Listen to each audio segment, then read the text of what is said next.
I was discussing the plausibility of two essential features of the philosophy of illusion. The question that we have to decide whether to take life seriously or not, that is to say, whether the plot is comic or tragic. And if it's tragic, you see, must we say that it's ultimately tragic? And the question of who are you? And are we to say that I myself, right down at root, am just a little kind of jerk of some kind that really has nothing to do with this cosmos, but just arises in it and is here on sufferance for a short period, and then absolutely nothing follows, you see? Or the alternative to that is what I really am, the same as the whole thing, that is, the works, the it, or whatever you want to call it, Brahman, God, the Tao, the great void, the Buddha nature, I don't care, the self, anything, any name you want. And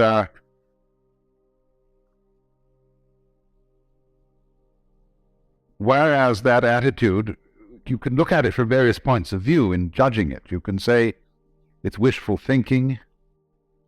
You can say that it's insufferable pride.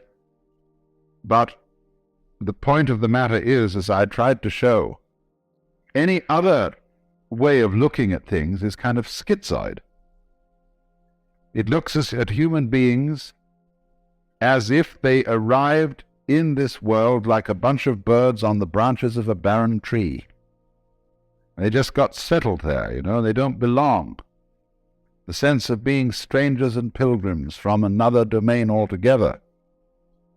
Well, where is this other domain? And how does it relate to this one? Are they separate? I showed you that even when we say that two domains are the poles apart, the very fact that they're poles shows that they have a hidden connection. And the hidden connection is the big thing in life. All you junkies know that.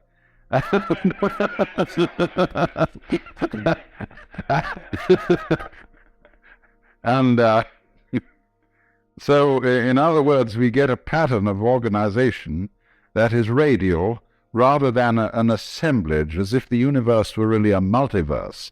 A lot of things that got collected together out of the infinite wastes of space and sort of began to maunder around each other. Whereas the other pattern, which is so much more sensible, is central and radial, and I showed you how the crystals and the stars and the octopuses and even the human beings are all radial structures. Of course, we don't see our radial relationship to the totality of the universe because it isn't obvious. It's obvious that a tree is an arm of the earth reaching up and waving at the sky, and a mountain is another kind of radiation from the earth, and so is a leg from a body, and hair, and things like that. But what makes human beings, as the highest of the mammals, so conscious of being independent is that they are topologically an enclosed surface, you see, which wanders around independently of the ground.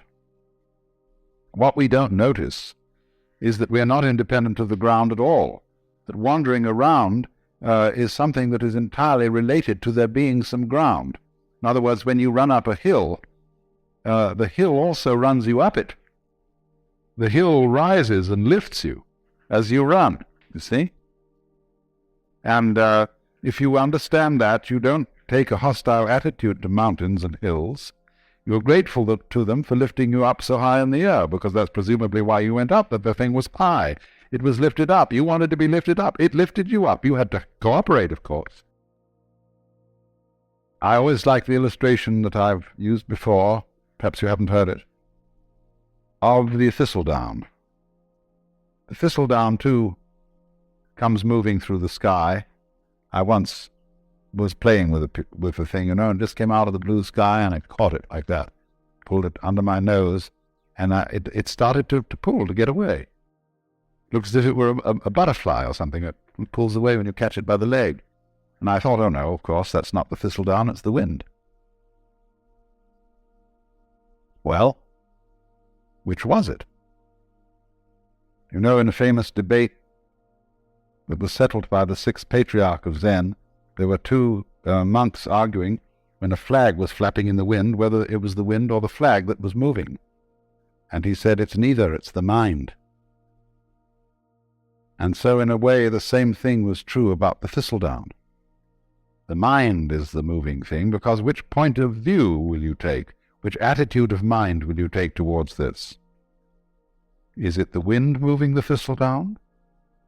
Or is it the thistledown that is moving itself with the wind? After all, when you see a sailing boat, and there's a man in the sailing boat, who is moving the boat? Is it the wind moving the boat? Or is it the man moving the boat because he was smart enough to put up a sail? Much smarter way of getting around than rowing. You don't have to work. It's intelligence, you see, the mind that moves the boat.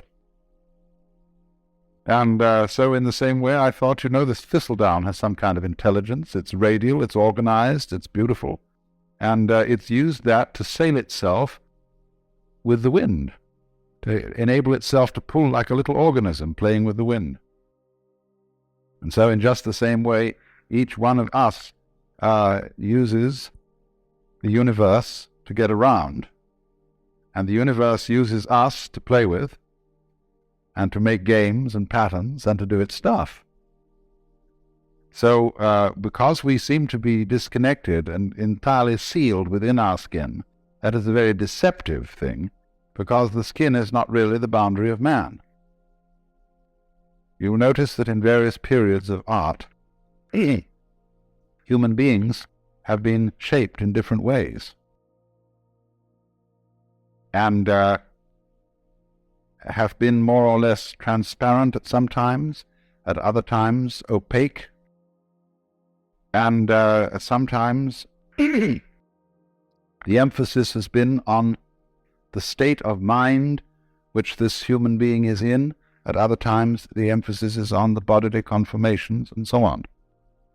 In the work of painters today, one sees images that at first sight one doesn't recognize as being human. There was an exhibition at the Museum of Modern Art in New York some years ago called The New Image of Man. And these things didn't look like human beings at all. Some of them did, but that's because what does a human being look like? That depends on your point of view.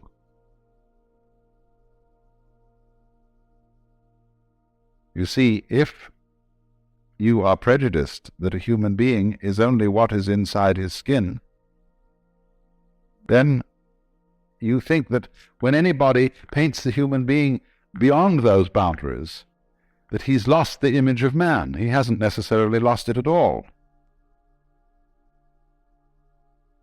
You see, there's an old feeling that the shape of the universe is the shape of man. I don't know if you've ever heard that said. That man is the microcosm, and that the universe as a whole is the macrocosm. Now, as you plumb out into the universe and explore it astronomically, it gets very strange. You begin to see things in the depths that at first sight seem utterly remote. How could they have anything to do with us? They are so far off and so unlikely. And in the same way, when you start probing into the inner workings of the human body, you come across all kinds of funny little monsters and wiggly things that bear no resemblance to what we recognize as the human image. Look at a spermatozoon under a microscope, that little tadpole. And how can that have any connection with a grown human being? It's so unlike, you see. It's foreign feeling. And you get the creeps sometimes, the foreign feeling about yourself, if you feel your own pulse. Or if you're able to look at an X-ray in some way of your inner organs working. See, they're all strangers to us. We don't know about them. And they give us the creeps, as if they were, coming across some weird insects in the dark. And that sort of feeling. But what we will always find out in the end, when we meet the very strange thing, and we look into the distant reaches of space, there will one day be the dawning recognition, that's me. Why, that's me. And the whole game of the universe, you see, is to appear as strange to itself as it possibly can. That's how one keeps variety going. That's how one keeps wonder going, and all kinds of exciting development. How different can you get? In the beginning, the Lord said, get lost, to himself, you see. So we shall find, for example, that space that you see all around you and containing you. And you can feel space in many ways. Space is not only something that comes through the eyes. The movement of your arms, if with closed eyes, for a blind person, is his way of knowing space. And you can hear space audibly. Lots of sounds appear to be in restricted spaces or ample spaces. And silence that goes with sound corresponds to space. And even St. Thomas Aquinas, that old Catholic theologian, said that good derives its virtue from evil, just as it is the silent pause that gives sweetness to the chant. So, but space, you see, that seems to contain, space is one's mind. This was common sense to people living in the early Renaissance, for example, at the time of Dante. There are many references in Dante's poetry to the identity of mind and space. And likewise in a 8th century text in China, the Sutra of the Sixth Patriarch, he likens the nature of mind to the nature of space. He says, just as space contains all the sun and the moon and the stars and the people and the mountains and the forests, so the nature of mind, the nature of consciousness, the nature of oneself contains all these things. So you see that if you think that way, you have an image of man that is global, that is very different from the image in which man is defined as bounded by his skin. That's a prejudice. We think now, for example, I have my own private thoughts. Well, nobody has private thoughts, because one thinks in images and words, and these words and images are derived from the whole thought structure of the society in which you live. We think thoughts. The domain of mind is very similar to the grid structure of an electric power supply system. You know, what happens is there's a network of power stations and transformers so arranged that if one of them gives out and fails to supply a certain area, immediately the grid connects them with other sources of power. Well, in rather a similar way, our minds are connected. Let's take one very obvious example of it. What Northrop Frye calls the order of words. The order of words is all existing literature, both rhetoric, what is spoken, of course, and what is written down. Now, it's his theory that as a scholar of literature and the history of literature, he can take any piece of writing of a reasonable length and tell you when it was written.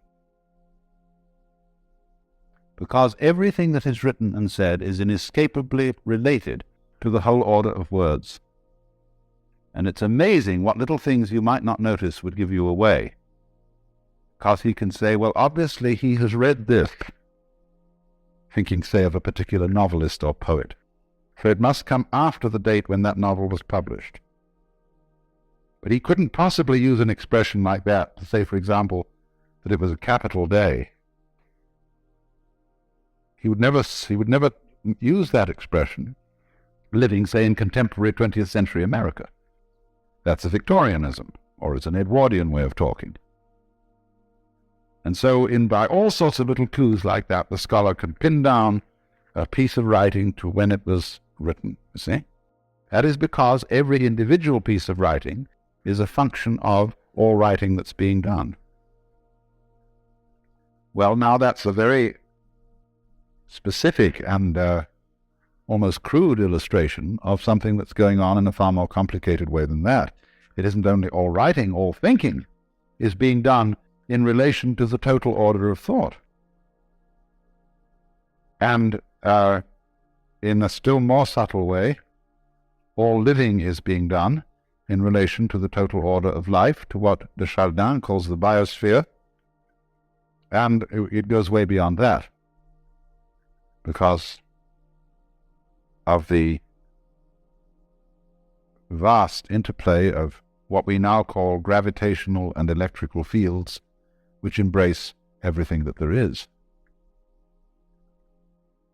That is why the ancients, when a person was born, cast his horoscope. That was a map of the universe at the time of that person's birth, and therefore it was a drawing of his soul, because the soul is not inside the body. The body is inside the soul. The soul, your soul, is the whole universe as it is focused upon your organism. Now, of course, astrology is a very primitive science, and it interpreted the influence of the universe upon the individual in very crude ways, and it works mostly by good guesswork on the part of the astrologer.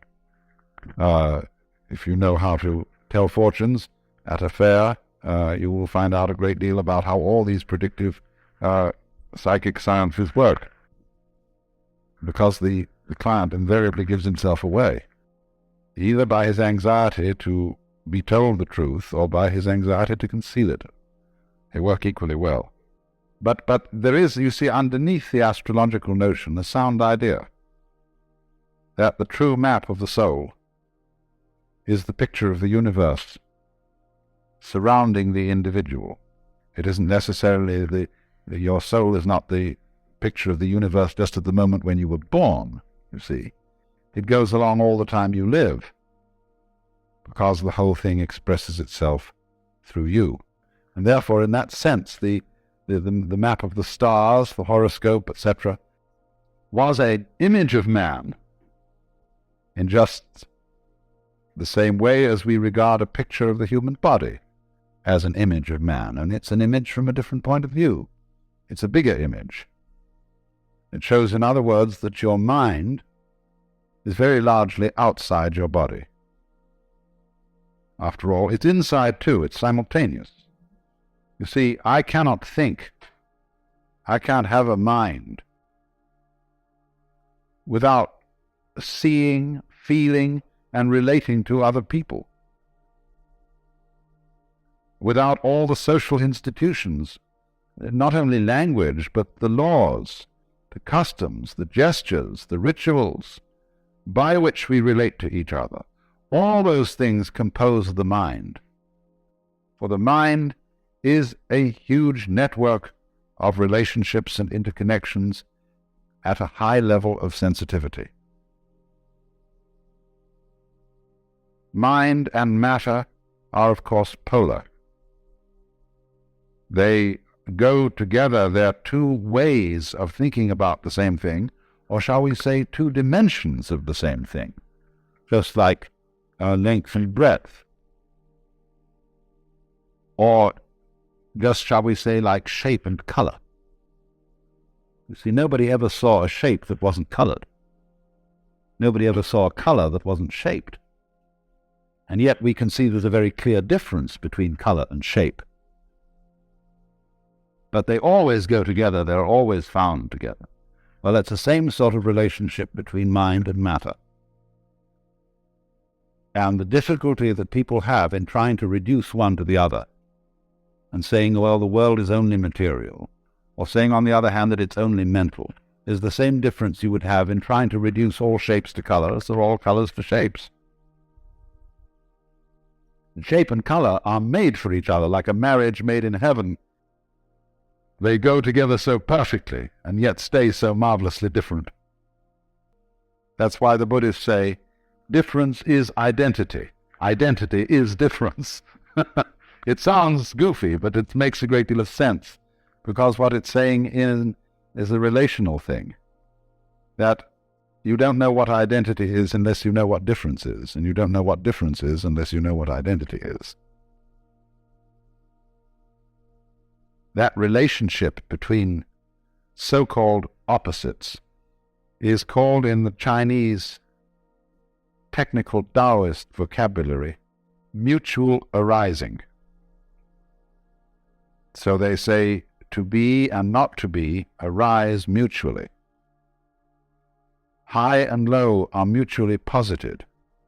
Long and short are mutually delineated, and so on.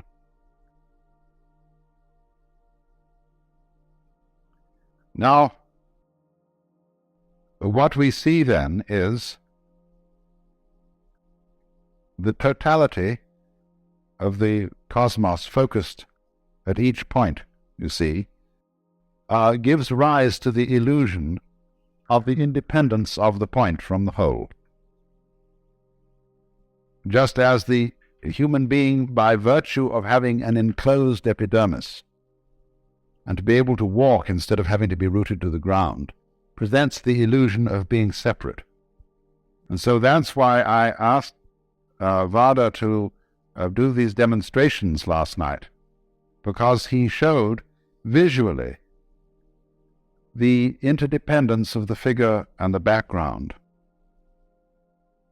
and how the two play together, how you can switch from paying attention to one to paying attention to the other, and in each case it's significant.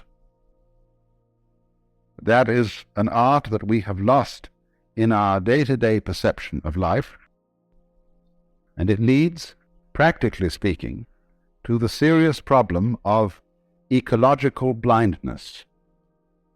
That is to say, to the ignorance which most human beings seem to suffer from, especially in our culture, that they are inseparably related to their physical environment. It looks as if we aren't.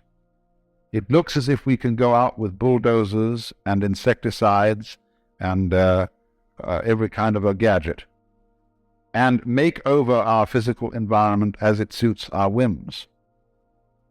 But then we discover to our consternation that we've upset all sorts of balances, that the house we made such a nice flat lot for on the hillside suddenly slides down the hill when there's a rainstorm because we took away all the shrubbery that was binding the hill together. And, you know, this happens in Hollywood every day. And nobody ever seems to learn. And that's, you see, there's this immense importance of overcoming the illusion of separateness. But people are afraid of that because they think it's communistic. They think that the grand style, the great thing about Western civilization, is its stress on individual personality and its value. And that we have created the ideal of personal integrity. That is to say that the most important thing in the world is the individual. All collectivities, corporations, states, and so on, exist as servants of the individual. And if they get in his way and they interfere with his private enterprise, whatever that may be, it's a bad thing. Man, the individual, is the crown of creation from this point of view. And therefore, when anybody suggests that individual man is not what you thought was an individual, but is in some way united with, grounded in the totality, then if you're this kind of rugged individualist, you mix up your vocabulary and you call the totality the collective. Now, the collective and the totality are two completely different things. The idea of collectivism is based on individualism. It's the idea that the society of mankind and the physical environment beyond it is a collection with nothing of the kind. That's the idea of cosmic flotsam and jetsam that all floated together into a collection. And that's the obverse of individualism. You know, American individualism is the same philosophy as Marxist collectivism, seen from the other side, because they're both based on the same erroneous sensation of individuality. Now, what people don't understand is that a complex and interesting personality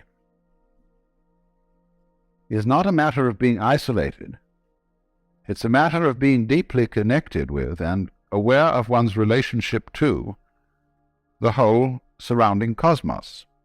Let's suppose that I'm preparing to make a date with some lady, and she's such an individualist that her thoughts are only occupied with herself.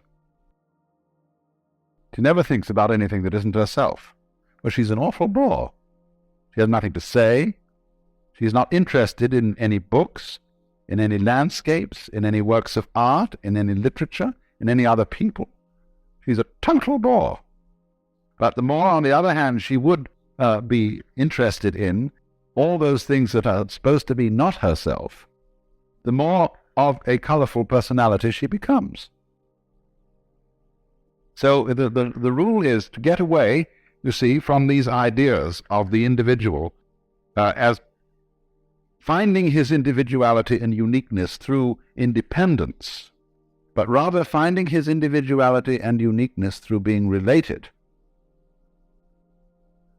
Because, you see, that's what makes us look at the word relation from another point of view when we talk about our friends and relations.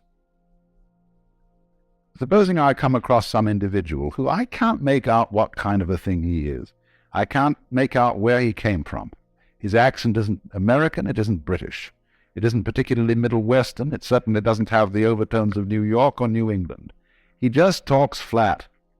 And as to his style of clothing, it's utterly nondescript. Well, I think this is pretty much of a bore. What I like to see in an individuality, in a physical individual, is ways that I can relate him to his ancestry. That he has this little subtle accent, or this mannerism, or this eccentricity, or whatever it is that connects him with a great background, you see? But it's his connection with his background that makes him so significant. If I can't see that connection, he becomes uninteresting. So, there is no thought in this approach to devalue the individual. What really does devalue the individual is any kind of religious or political philosophy that overstresses his isolation. And this is something that Californians in particular need to take note of. And because many people feel, you see, that the development of technology and of centralized government is a direct threat to the value of personality. Well, in some ways it is, but that is only because technology is being developed by personalities who don't understand what personality is. They're working on the old individualist collectivist point of view. They're the same. So then, you see, this is then the illusion created that the individual is operating all by himself, that actions and thoughts and deeds proceed solely from inside his skin, so that we can say, there's where it started. You see? Well, that's the game of praising and blaming. The game of who started it, Who can we give candy to? Who can we bang on the head? In other words, somebody has to be it, as in The Farmer in the Dell, and finally you get the end, the cheese stands alone, the cheese stands alone. Hi ho the derriere, which means that alone. Well, why? Who started it? The group. Well, another fear about this is that it absolves people of responsibility if they see through the illusion of separateness.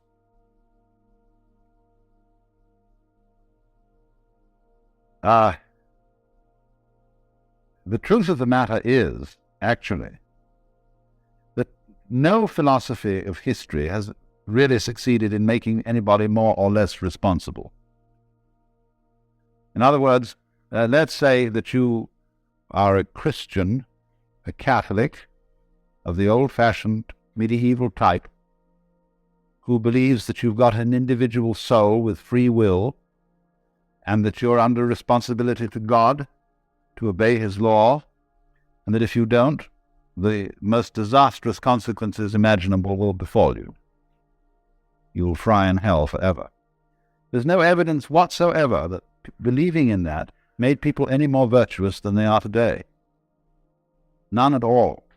Indeed, clergy who believed in all this owned whorehouses and all kinds of things. They were just as contemptuous of law and order as anybody could be now. And part of the reason was, of course, that the threat of hell was an unimaginable penalty like the H-bomb. It's just too big to think about, and really brings justice into disrespect because it uses such crude and clumsy methods. It's like using a steam hammer to drive in tacks. Responsibility is a thing like a nice face, which you either have or haven't. Certain backgrounds, certain interests, certain awarenesses of relationship create responsibility in some human beings. And they live that way not because they are giving themselves sermons and telling themselves all the time that they ought to be responsible. It's because they're intelligent enough to see that being responsible makes things very much easier for everybody all round. That's all there is to it. And, of course, that's all is a big all, but you won't, what I'm saying is, the people who are frightened that other people will abandon responsibility never did have any way of thinking that would guarantee that people would be responsible. There is no such guarantee. If there were, we should be automata.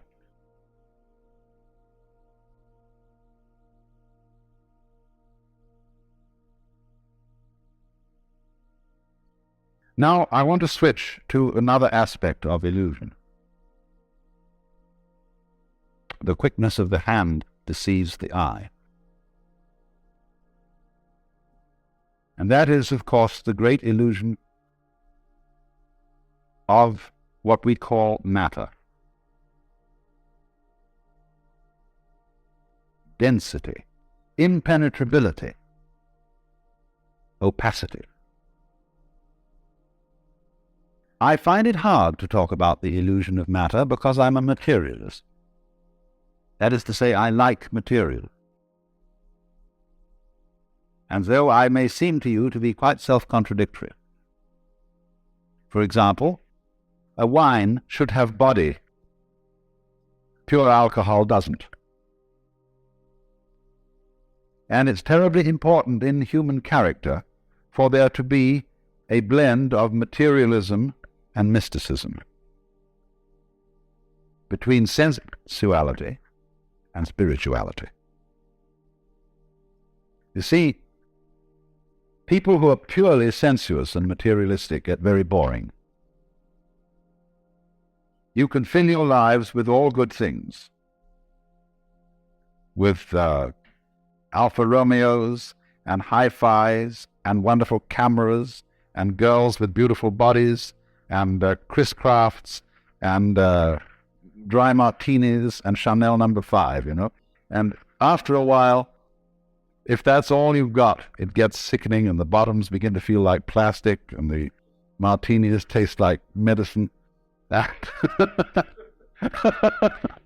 And somehow, you get a distaste for life, and even for mountains and trees and waters. And then on the other hand, the purely spiritual approach to things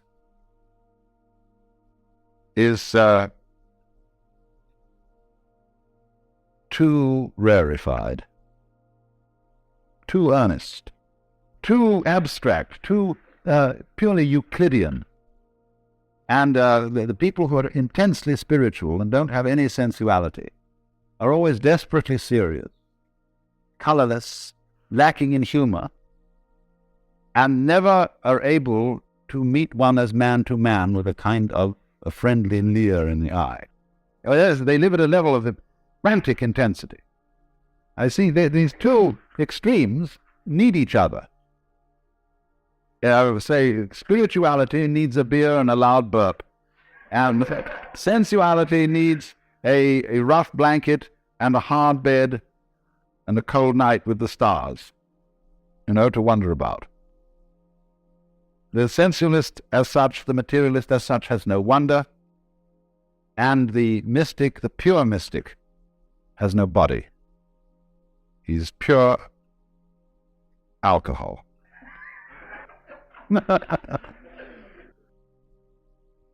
So,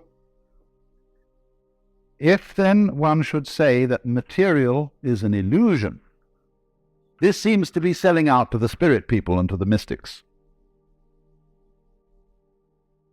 And so Christian scientists are, generally speaking, as personalities, totally lacking in materialism.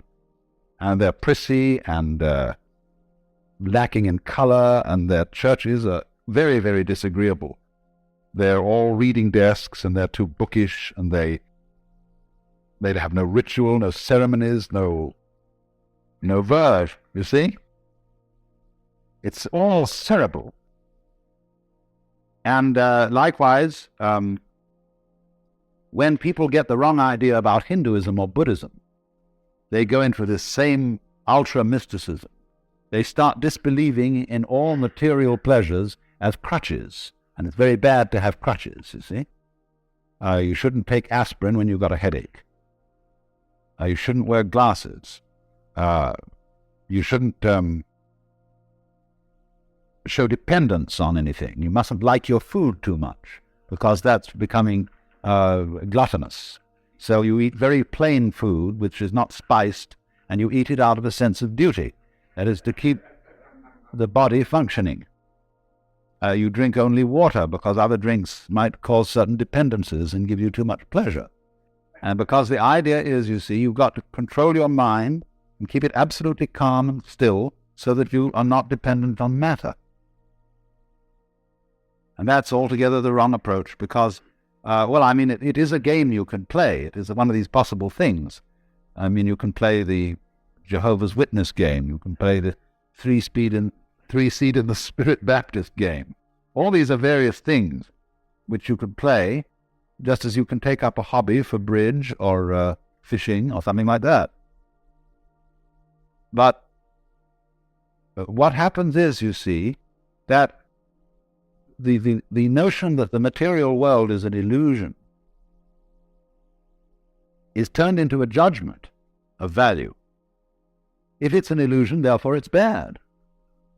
I ought not to be under this illusion. Well, the reality of the matter is that if you see that the material world is an illusion, you can enjoy it a great deal better than if you think it isn't. A true materialist, therefore, is one who knows that material is an illusion. Then he's not afraid of it. Then he can enter into the dance of material with real zest. Because you see, if you're a false and a fake materialist, what's happened? You borrowed money to buy yourself a Cadillac, an impressive house, ranch style with a picture window, and a patio and a swimming pool, and you've bought a lot of stock, and you somehow wangled the money and borrowed it, and you keep lying awake nights wondering if you're going to make the payments. Well, there's no point in that at all. How can you possibly enjoy all this jazz, if that's the kind of jazz you want to enjoy, if you've got to worry about whether you pay for it or not? And you get hopelessly involved, you get commitments here, commitments there, and finally you have a nervous breakdown and shoot yourself. The only way to enjoy material is to disbelieve in it, just as one can disbelieve in money. You can have zest for it, you see? Otherwise, it's much better to be poor. I mean, if you have no taste for this kind of life and no real interest in it, but feel that somehow you ought to have it for status reasons, much better to stay poor. Not have any of that stuff at all. So, then this is the important thing I'm trying to say. Material is an illusion, but a great illusion. And the point is to swing it, and not to run away from it on the one hand, or to get stuck on it in the other.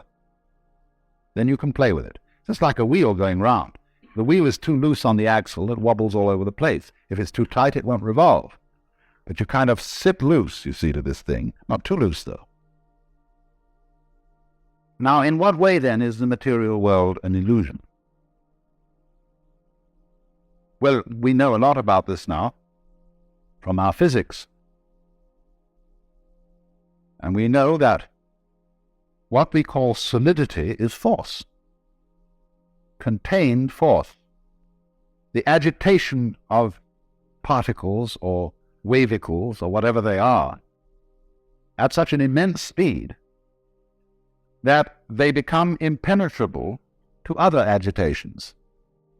So that when I put my foot on the floor, the reason it doesn't go through the floor is that the floor is coming into existence and going out of existence so rapidly that there is no interval through which my foot can penetrate. Like an airplane propeller, you can't put your head through it without getting it chopped off. Only that if it were going far faster still, it wouldn't even cut your head off. It would just be like banging your head against a brick wall. And it has to be going fast too within an extraordinarily small and restricted space. The airplane propeller is whizzing around through a considerable space in relation to the size of a head. But if it were going much faster, but through much smaller spaces, you see, then it would be like banging your head against a brick wall. So what we've got in our so-called physical objective world is a behavior of energy where matter arises from it through its behavior in restricted spaces. Density is a quality of space rather than a quality of matter. You see what I mean? I gave the illustration of the airplane propeller to try and show that. So that all this is an electronic, diaphanous world, very similar to other creations of electronic patterns, the dance of forms on the TV screen, the rainbow, the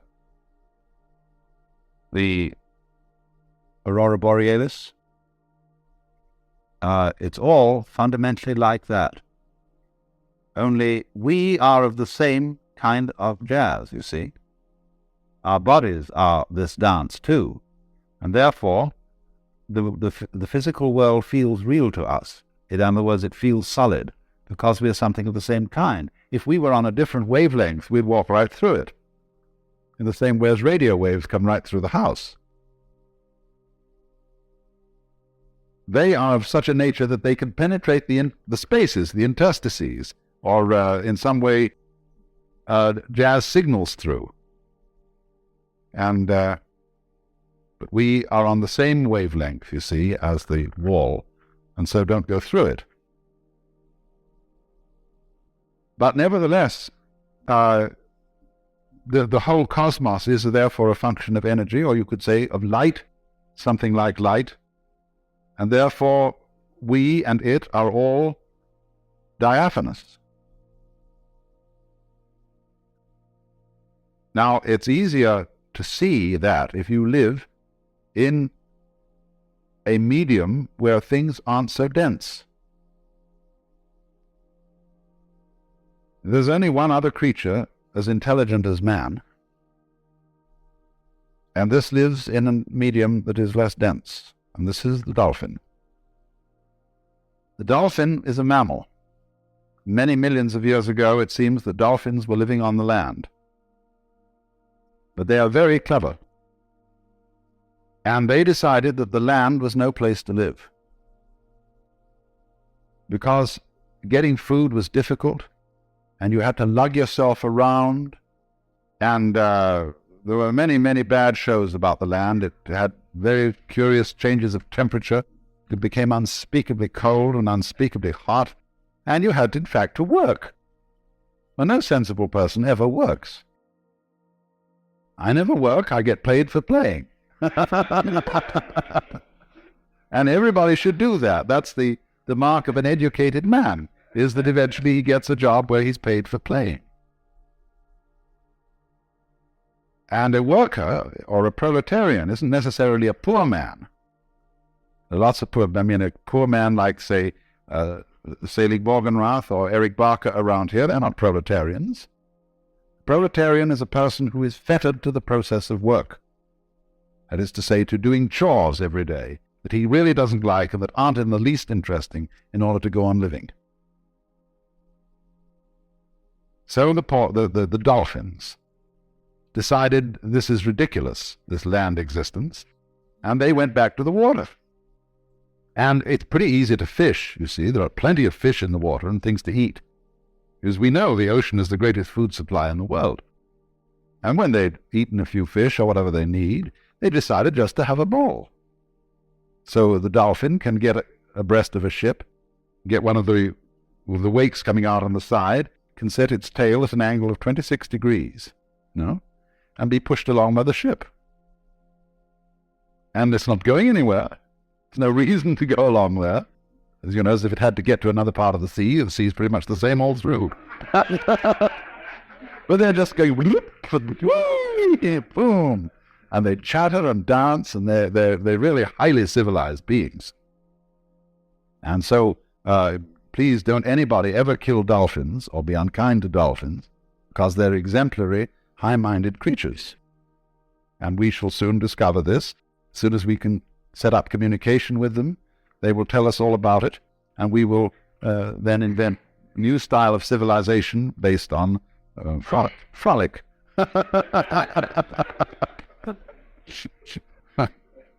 But you see, they dance in the mode of water. Now, human beings, as Toynbee has pointed out, as their civilization progresses, they begin to lose their roots. And they are less and less tied to the land. They go into the air. And what's going to happen as if man develops without blowing himself to bits, if he can get over the hurdle, you see, that dangerous point, is that gradually all roads are going to disappear. And the earth will have centers of human habitation, you see, but no roads. They'll be as obsolete as railroad tracks, because everybody will fly. And once the medium of air is much more fluid than the medium of water.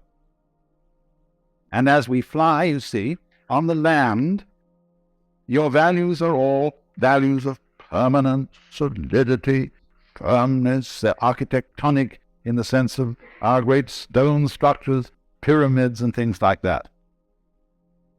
But in the air and on the water, all values are fluid. And what you have to know to be a good airman is, of course, stars. Like whitethroats and other migrating birds migrate by the stars. But once you start relating yourself to the stars, you realize that you're living in a universe where directions are all relative. And you become a being capable of existing in non-solidity.